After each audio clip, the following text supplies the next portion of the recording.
তো ফরেক্স বাংলার পক্ষ থেকে সবাইকে জানাই আন্তরিক শুভেচ্ছা এবং স্বাগতম। তো আজকে গোল্ড মার্কেট কী হবে, কোন পজিশনে এন্ট্রি নিলে আপনাদের প্রফিট হবে সেটা নিয়ে আলোচনা করব, অ্যানালিসিস করব। আজকে সারাদিনে খুব ভালো প্রফিট করতে পারবেন। গত দিন আমি একটি ভিডিও আপলোড করেছিলাম, যে ভিডিওতে আমি আলোচনা করেছিলাম যে গোল্ড মার্কেট গত দিনে কী অবস্থায় ছিল বা কোথায় এন্ট্রি নিলে আপনাদের প্রফিট হবে। তো সেই অনুযায়ী কিন্তু মার্কেট গিয়েছে এবং সবাই প্রফিট করতে পেরেছে। তো আজকেও সেম জিনিসটাই হবে। তো এখন এখানে একটা জিনিস খেয়াল করে দেখুন, আমি তার আগে একটা কথা বলি।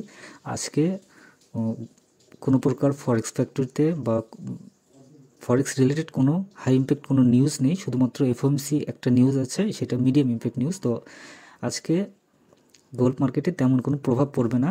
সুতরাং আপনারা যারা ট্রেডিং করছেন তারা সবাই স্ক্যাল্পিং করলে আজকে খুব ভালো একটা অ্যামাউন্ট প্রফিট করতে পারবেন।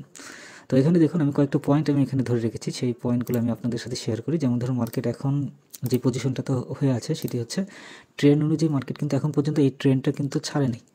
ট্রেন্ড ছাড়া নেই, মার্কেট যে পর্যায়ে আছে এটা একদম ফুল আপ ট্রেন্ড ধরে আছে। এবং এই মার্কেটটা এখন যেটা করবে, এখান থেকে মার্কেট নিচে এসে মার্কেট উপরে যাবে এবং এই নিচে আস্তে আস্তে দেখা যাবে যে এই যে এখানে যেই ট্রেন্ডটা আছে এই লাইনটার কাছাকাছি মার্কেট চলে আসবে, এটা উপরের দিকে চলে যাবে। তো এখানে বাড়ি দিয়ে মার্কেট উপরে যাওয়ার চান্সটা আছে। তো এখানে এখন ধরুন এখানে 25-3, আর উপর থেকে দেখুন এই যে এখানে যে পজিশন আছে, এই পজিশন থেকে উপরে যে রেজিস্ট্যান্স যেটা আছে, এই রেজিস্ট্যান্স থেকে কিন্তু মার্কেট নিচে চলে আসছে এবং এই রেজিস্ট্যান্সটা কিন্তু অলরেডি কিন্তু এটা ভেঙেছে এবং ভাঙার পরে একটু উপরে গিয়েছে। এটা একটা স্ট্রং রেজিস্ট্যান্স ছিল, তারপরেও এটা ভেঙেছে। আর তার আগের একটা রেজিস্ট্যান্স এখানে দেখতে পাচ্ছেন, এটার উপরে রেজিস্ট্যান্স আছে এখানে। তো এখন এই মার্কেটে এখন যেটা করবে যে নিচ থেকে মার্কেট উপরে যাবে এবং এই রেজিস্ট্যান্সটা ভাঙবে, এটা তো ভাঙবেই এবং এটাও ভাঙবে। এক কথায় দেখুন কয়েকটা বাদ আছে, যেরকম বাধা আছে এখানে। এখানে উপরে যে রেজিস্ট্যান্সটা আছে, এই রেজিস্ট্যান্সটা প্রথমবার ভাঙার চেষ্টা করেছে কিন্তু মার্কেট পারেনি, নিচে চলে আসছে। দ্বিতীয়বার এই রেজিস্ট্যান্সটা কিন্তু ভেঙেছে, দেন এখানে মার্কেট উপরে গিয়েছে। তো এখন এটা নিচে আসার পরে উপরে গেলে এই রেজিস্ট্যান্স তো ভাঙবেই এবং এটাও ভাঙবে, এবং এটা কতদূর পর্যন্ত যাবে এটা বলা এই মুহূর্তে পসিবল হচ্ছে না।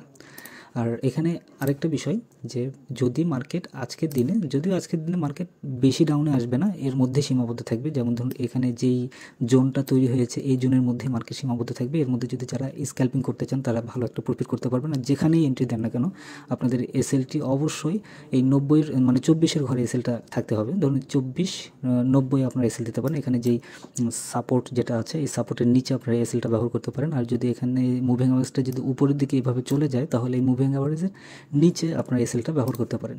আর এখানে আমি পয়েন্টটা ধরে দিই কোন পজিশনে আপনারা এসএলটা বসাবেন।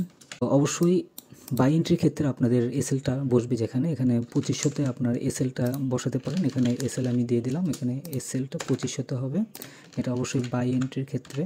আর সেল এন্ট্রি দিতে পারেন। সেল এন্ট্রি যদি দেন সেই ক্ষেত্রে এখানে যেই উপরে যে রেজিস্ট্যান্সগুলো আছে এইগুলোর না, একদম উপরের যেটা রেজিস্ট্যান্স আছে এই 25-32-এর, এখানে আপনার সেল এন্ট্রিটা দিতে পারেন।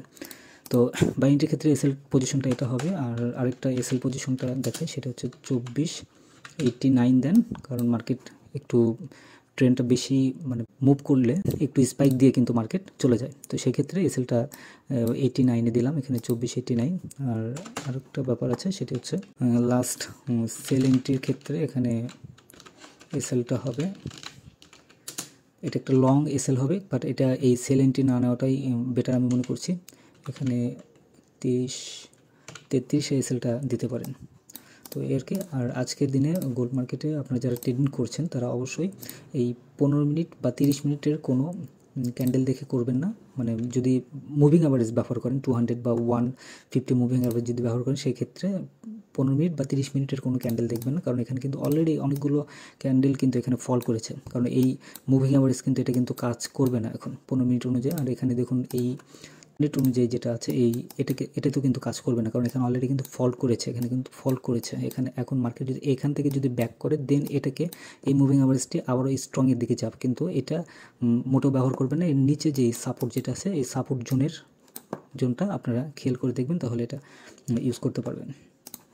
তো ধন্যবাদ সবাইকে ফরেক্স বাংলা সঙ্গে থাকার জন্য। আর ভিডিওটি যদি ভালো লেগে থাকে, অ্যানালাইসিস যদি ভালো লেগে থাকে, অবশ্যই কমেন্টের মধ্যে জানাবেন কে কী রকম প্রফিট করেছেন। আর আজকে দিনে এই ভিডিওটি শুধুমাত্র আজকের জন্য, যারা 2 দিন পরে বা 1 দিন পরে দেখবেন তাদের এই ভিডিওটি কোনো কাজে আসবে।